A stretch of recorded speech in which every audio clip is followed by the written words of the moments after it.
Everyone, आज UPSC counselling का जो सेकेंड राउंड होना है उनसे पहले आपको किन किन बातों का ध्यान रखना है इसके बारे में बताने वाला हूँ।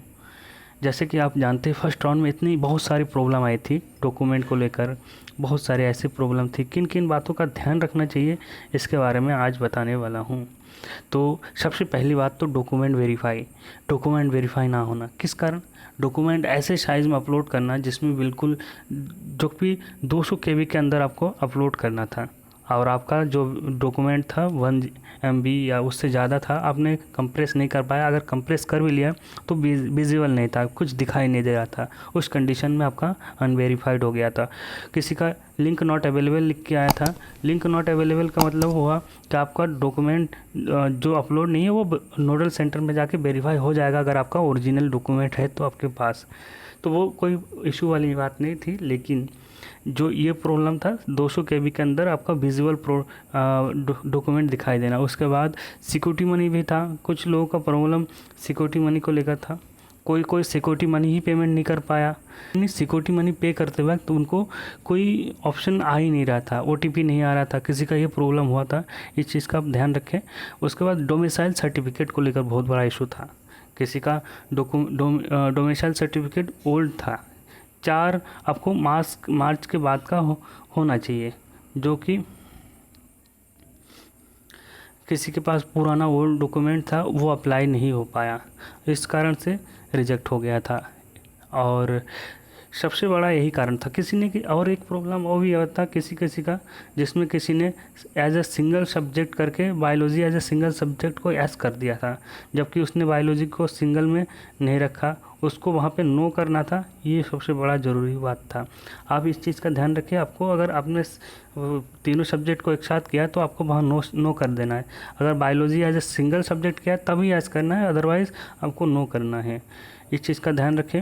अब हम बताएंगे मतलब सेकेंड राउंड में कौन कौन पार्टिसिपेट कर सकता है इसके बारे में बताऊंगा, जो कि जो ब्रोस्टर में दे रखा है एलिजिबिलिटी क्या है सेकेंड राउंड में पार्टिसिपेट करने का, उसके बारे में बताऊंगा।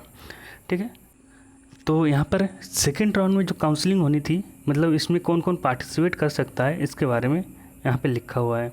एक एक पॉइंट को आपको पढ़ के सुनाता हूँ। पहला पॉइंट जो है वो बिल्कुल फ्रेश है, जो फ्रेश रजिस्ट्रेशन मतलब फर्स्ट राउंड में जो रजिस्ट्रेशन नहीं किया वो फ्रेश रजिस्ट्रेशन कर सकता है सेकेंड राउंड में। ये पहला पॉइंट लिखा हो। दूसरा पॉइंट ये है जिसको कॉलेज फ्रेश रजिस्ट्रेशन तो किया था फर्स्ट राउंड में, लेकिन उनको कोई कॉलेज अलाउट नहीं हुआ, वो सीधा दूसरे राउंड में पार्टिसिपेट कर सकता है। आपको यहाँ पे पॉइंट तीसरा इंपॉर्टेंट है, इस पॉइंट को आपको ध्यान रखना है। आपको ये थर्ड पॉइंट को थोड़ा सा ध्यान से देखना है। कैसे, क्या लिखा है? प्रथम चक्र में प्रवेशित अभ्यर्थी जो फर्स्ट राउंड में जिसमें स्टूडेंट का एडमिशन कंप्लीट हो चुका है, वो अगर पुनरावंटन मतलब दोबारा पुनः चॉइस कर सकता है, दोबारा चॉइस फिलिंग कर सकता है।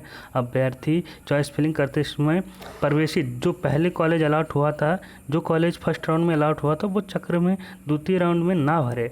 अगर भरता है तो अन्यथा की स्थिति में कहता है कि अगर अन्यथा की स्थिति में पूर्व आवंटित सीट से पुनः आवंटित हो जाती है तो उसे पुनः प्रवेश प्रक्रिया पूर्ण करनी होगी।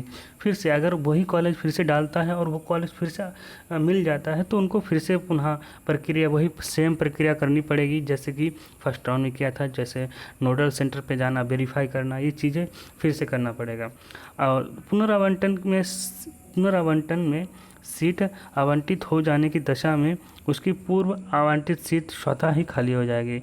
जो पूर्व में पहले ही जो सीट थी वो सीट अवेलेबल जो अलॉटमेंट हुआ था वो सीट ऑटोमेटिकली वहाँ से रिक्त हो जाएगा, खाली हो जाएगा और उसका कोई अधिकार नहीं होगा। किंतु पुनरावंटन ना होने की स्थिति में उनको पूर्व सीट जो यथावत थी वही सीट आपको लेनी है। इसका मतलब गवर्नमेंट में जो आपको थर्ड पॉइंट में जो दे रखा है इसमें बहुत ज़्यादा सहूलियत दे रखी है। फर्स्ट राउंड में आपका जो कॉलेज अलाउट हुआ था उसमें अगर आप खुश है तो ले लीजिए, अगर नहीं तो आपको सेकेंड राउंड में पुनरावंटन मतलब फिर से चॉइस फिलिंग कर सकते हैं। चॉइस फिलिंग करके अगर जो कॉलेज अलाउट हो जाता है वो कॉलेज ले लीजिए, वो और जो पुराना जो सीट है वो बिल्कुल खाली हो जाएगी। अगर वही कॉलेज फिर से अलॉट होता है तो फिर से वही प्रक्रिया दोहरानी है। अदरवाइज़ आपको अगर कोई सीट अलॉट नहीं होती है तो फिर यथावत आपकी जो जैसी सीट थी उसी सीट में आपको रहेगी। तो ये चीज़ बहुत इंपॉर्टेंट पॉइंट है। इसके बाद नेक्स्ट पॉइंट पे जाते हैं। यहाँ पर नेक्स्ट पॉइंट में क्या दे रखा है, द्वितीय चक्र में प्रथम चक्र की भांति सीट अपग्रेडेशन की प्रक्रिया भी होगी। सीट अपग्रेडेशन भी होगा। आवंटित विद्यार्थी यदि कोई प्रवेश नहीं लेता है तो धनराशि जब्त कर ली जाएगी। ये चौथा पॉइंट है, ये पांचवा पॉइंट है। तो ये पॉइंट आपको पहले से पता था, लेकिन जो थर्ड पॉइंट था इसके बारे में बताना ज़रूरी था। जिनका भी एडमिशन फर्स्ट राउंड में हो गया, उनको कॉलेज अच्छा नहीं लग रहा है, वो सेकेंड राउंड में अब जा सकता है, उनको फिर से चॉइस फिलिंग करने का मौका मिलेगा, फिर से नए कॉलेज अलॉट होने का मौका मिलेगा। अब वो कॉलेज, नया कॉलेज अलॉट होता है तो वो कॉलेज ले सकता है, जो पिछला वाला सीट है वो खाली हो जाएगा। तो इस चीज़ का आप ध्यान रखें। अगर इस पॉइंट को बहुत ज़रूरी था समझना। तो ऐसे ही चीज़ों का और भी जानकारी चाहते हैं तो हमारे चैनल के साथ जुड़ जाइए, हमारे चैनल को सब्सक्राइब करिए। और काउंसलिंग, पेड काउंसलिंग करवाना चाहते हैं तो हमारा जो कॉन्टैक्ट नंबर है 9369982118 पे कॉल करके पूछ सकते हैं। दूसरा जो नंबर है हमारा 3831855951, इस पर आप कॉल करके भी पूरी जानकारी ले सकते हैं।